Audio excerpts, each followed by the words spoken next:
Hey everyone, thanks for tuning into Bass PR's monthly webcast. I'm coming at you live from the Richmond headquarters. This month, we'll be taking a closer look at how and why brands are using transparency and authenticity as a PR campaign theme.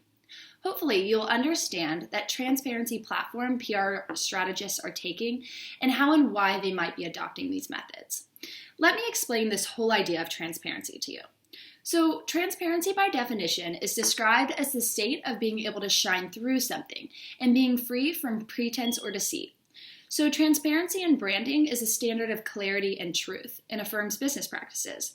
So, everything from the manufacturers, the prices, the environmental impacts, social cost, it's all being displayed in public records for everyone to see. So, this is developing consumer loyalty, corporate responsibility, and an increase in revenue from this killer campaign idea. Today, I will mention companies such as Patagonia, Everlane, PRSA, Nike, Levi Strauss, who have all launched real campaigns and have authenticity worked into the very core of their businesses.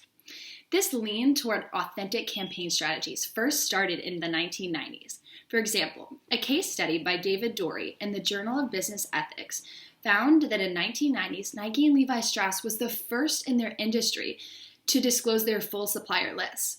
Nike and Levi Strauss took it one step further by urging other companies to follow suit.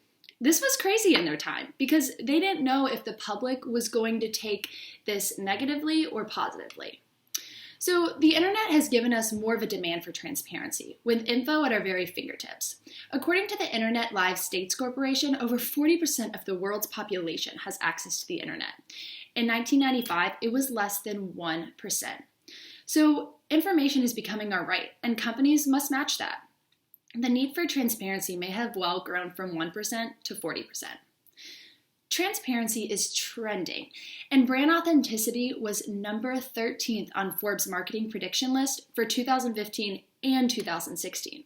It will soon be a standard in 2017, according to the Trend Reports Crowd's insourcing page. So ultimately, companies use PR to generate revenue.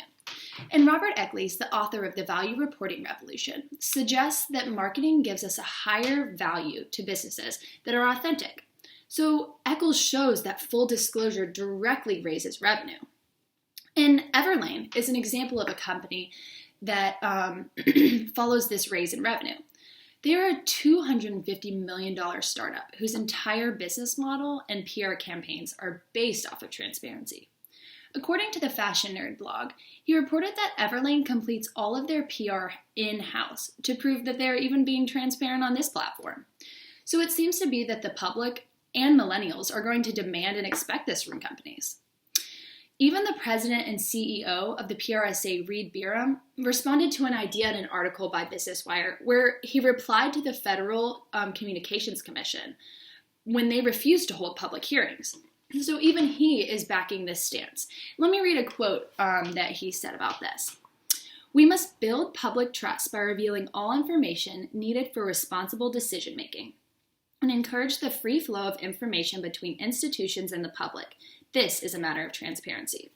I just think that the way he worded it was so beautiful and clear, and that it kind of challenges us all to be authentic and transparent in everything we do in our PR and just in life in general. So thanks again, guys, for watching Bass PR's monthly webcast. Throughout this podcast, we took a look at how and why brands are using transparency in their campaign models. I hope that you saw that transparency is developing consumer loyalty, corporate responsibility, and increasing revenue from this campaign.